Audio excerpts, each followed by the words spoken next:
Well, I know I'm excited. Let's kick things off by bringing in Inferno Intel wrestling reporter Nick Zeller-Singh. Nick, how are you doing? And let's kick things off, and I'll start us off with something I saw on Twitter from this last weekend, and it comes from former ASU receiver N'Keal Harry after he and the New England Patriots took on the Seattle Seahawks in Week 2. This photo clearly depicts the chemistry Harry has formed with Cam Newton early on in this season. The two connected for 8 receptions and 72 yards, which were both career highs for Harry in the NFL. Hello and welcome to this Tuesday edition of Cronkite Sports Now. I'm Adam Noel. Thanks for joining us. With Halloween upon us, some might be thinking about the Monster Mash. But after the Cardinals' 38-10 win over the Dallas Cowboys last night, it's hard not to think about the Cardinals Smash. Cronkite News reporters Rachel Phillips and Reed Harmon take us through the key players that have led the Cards to a 4-2 record in today's Cardinals Corner. James Malamus, joined here by my partner, Adam Noel, Arizona State. Dominant victory, 97-64 over the visiting Washington Huskies. I think it had to be their overall defensive effort from top to bottom. They were able to force Washington into a lot of bad threes, and it really disrupted the flow of the Huskies offense. I don't think they were able to get comfortable at all from the beginning to the end, and especially when it came to the latter part of the first half, into that second half, ASU widened the gap by a lot because of that defensive effort. With COVID-19 cases surging across the country, it doesn't seem like California will be nearing a decision on letting youth teams compete. But in Arizona, tournaments like here in Peoria are still being played through the remainder of 2020. With the WNBA playoffs on the horizon, the Phoenix Mercury are at a bit of a crossroads. Recent winners of a league-best 4 straight games, momentum is on their side. But when it comes to the health of the roster, not so much. Although Hartley and Griner have been missed, their absences have triggered some scoring opportunities for others. Skylar Diggins-Smith has cracked 20-plus scoring in 3 straight games, and her impact has not gone unnoticed from her teammates.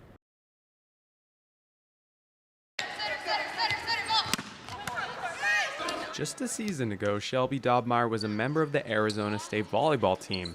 But today, she finds herself in a much different role with the Sun Devils. Symptoms started coming on the spring of my freshman year, fractures throughout my bone in my shins. Those fractures led to doctors telling Dobmeyer she would have to decide between surgery and retirement because of the extent of the injury. Basically, they told me that if I were to continue playing at this level, that my bones would just end up breaking in half, kind of like a stick would crack in half because they're just not strong enough. And at just 20 years old, Dobmeyer decided to retire from the sport of volleyball. But instead of leaving ASU, Dobmeyer chose to stay with the team in a role as a student assistant coach. People don't get this. A 20-year-old being a coach in the Pac-12 doesn't happen often. It's a wonderful experience, and I just want to take advantage of it. And while the change hasn't been easy, Dobmeyer has done her best transitioning to a coaching mindset this season. I think she's done a really good job, kind of keeping the distance from making it professional when she needs to, and then also at the same time being a friend. So she still has the same friends she's always had on this team. But when they tried to get some information from her, she said that she told them, "Don't ask me anything you wouldn't ask Sanya." But even now as a coach, her teammates still feel her connection to the group. Shelby, she have very good energy. So when you're a player and you have good energy, it's different when a coach. So sometimes when she sees that we are down, so it's easier for her to come and lift us up. For Dobmeyer, it was all about staying positive despite her situation. My sport, playing volleyball, was taken away from me, but I'm just trying to see the good out of it and what I can do to help the people around me get better. For Inferno Intel, Adam Noel reporting. American Leadership Academy of Queen Creek, can I hear you one more time? I can remember when we first started Friday Night Fever back in 1990. No way did I ever think that this show would still be running today. But now in its 30th season, Friday Night Fever has become a mainstay of the 12 News weekend programming. A big part of that coming from anchor Bruce Cooper, who was there from the beginning. Cooper recently announced it will be his final season hosting the show this fall. This has been a gradual thing. And so over the last 4 or 5 years, I said, okay, my contract's coming up.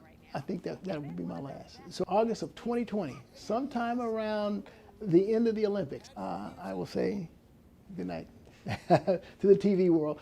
And with that goodbye, Cooper will bring an end to a 34-year career working in the Valley and to a place he holds near and dear to his heart. That's what Channel 12 has been to me, my second family. Look, I've had some very difficult times from my personal life that I went through, and to have the people rally around me, to show me the love, the community as well. I mean, look, I know that I was in the right place. A place Cooper has called home his entire life. A Tucson native, Cooper is proud of the effect his presence has had on growing high school football not only in Arizona, but nationwide. Let me tell you something. It's really special, and to see how football has grown here in the state to where it is a must stop for all Power 5 conferences. Oh, man, that's proud. That's proud. Makes the native proud. I like it. Great job.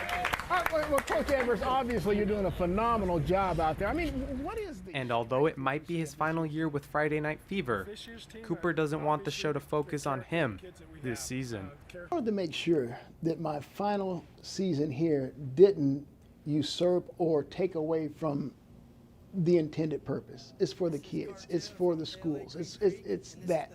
I don't want to become the subject or object of attention. Don't want that. So what we've decided is the very, very last show that we do. We always do an award show. On that award show, then they'll make it the last half of it about me, you know, and we'll talk about some of my memories and things like that. Those memories commemorating one of the Valley's finest at what he does.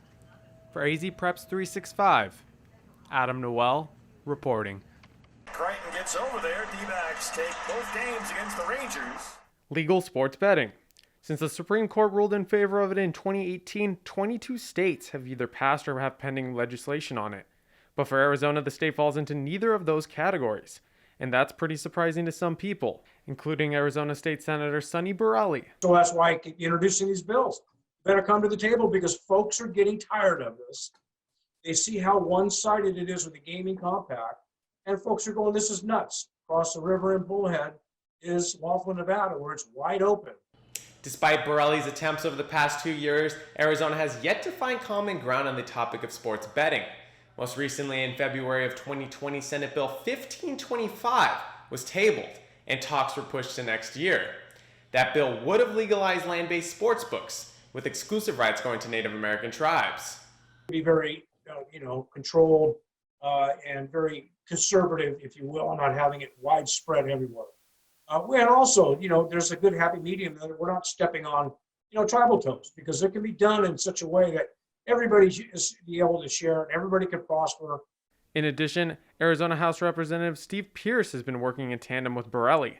The two have been key proponents for all the good legal sports betting could bring to the state. It would be another source of revenue for the state. A lot of people want it. They're doing it anyways. So there's ought to be some regulation from the state. One thing both bills lacked was any mention of online sports betting. Arizona is one of only 7 states who don't offer online or mobile sports gambling with major sites like FanDuel or DraftKings. And it doesn't seem to be a priority for the state just yet. I think any state that is considering legalizing sports betting needs to give serious consideration to mobile sports betting. This is something that people across the country have shown is what they want. If you look at the states of New Jersey and Pennsylvania, which were 2 of the first to legalize sports betting, they are now averaging 90% of their bets each month being placed online. And while legislation may be on hold, there's still a chance Arizonans can bet on their favorite teams in 2021. Adam Noel, Cronkite News.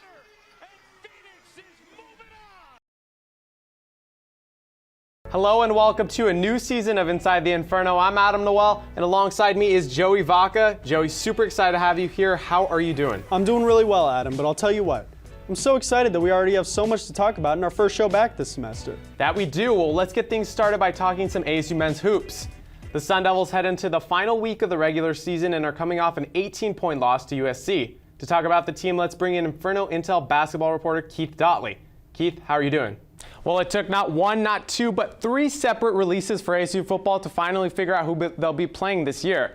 That being the result of COVID-19 almost canceling the Pac-12 football season. Let's take a look at how that 7-game schedule shapes up for ASU. First challenge of the season begins with USC, a game that will be nationally televised on Fox and set for an early 9 a.m. Pacific Standard kickoff. That's probably the toughest game of the season, as the Trojans are actually projected to finish first in the Pac-12 South, according to the preseason media poll. And things don't line up from there, as Cal is the next game, and ASU opens that game at home. That's another team that's projected to compete for the Pac-12 title, and the Golden Bears present a number of challenges for the Sun Devils in week 2. But from that point on, things will line up a lot for ASU. The team will be favored on a road trip to Colorado and a pair of home games against Utah and UCLA. The hope being that momentum will carry them into their so-called regular season finale against in-state rival Arizona. That game will be on the road, but unlike most territorial cups, home field advantage is all but gone. Although this schedule may seem a little top-heavy, the Sun Devils should consider themselves lucky with what they have. It's a schedule that could have ASU competing for a Pac-12 title. Last Friday marked a historic first for ASU women's basketball. At home against USC, the Sun Devils went into their first ever triple overtime game in program history. In a game that featured neither team shooting above 40% from the floor, the two were locked at 51 apiece at the end of regulation. What followed was a back-and-forth affair that spanned over 3 additional periods. That was until ASU's Riley Richardson drained a game-winning 3 with 1.9 seconds left, sealing a comeback win for the Sun Devils. The victory also marked the 500th career win of Charlie Turner-Thorne's head coaching career. Now let's head out to Desert Financial Reno, where our very own CJ Chidas recap the action. Sticking with ASU hoops, Sun Devil guard Josh Christopher was named this week's Pac-12 Freshman of the Week. This comes after Christopher averaged 18.7 points in his first 3 games as a Sun Devil. Christopher shot a resounding 58% from the field in ASU's opening games of the season. Against then number 3 Villanova, the freshman went for a career-high 28 points. That performance already puts him 9th in program history for the most points scored by a freshman. The 28 points are also tied for the most by a freshman in Division I basketball this season. Moving from the pitch to the diamond, ASU softball is already making headlines with the 6-0 season start. The 15th-ranked Sun Devils opened up with 4 straight wins at the Kajikawa Classic for their first sweep of the tournament since 2017. Most recently, ASU captured a doubleheader sweep of Cal State Fullerton, with the Sun Devils mashing home run after home run against the Titans. And Game 2 delivered head coach Tricia Ford her 300th career victory with the program. Ford said that she didn't even know about the milestone until after the game, and that it's always been about the coaches, program, and players. Next up for the Sun Devils is the GCU Purple Classic at Farrington Stadium on February 26th to the 28th. Well, that'll do it for today's show. Big thanks to everyone who came on and to all those who helped out here in the studio. Be sure to check out all their work at infernointel.com.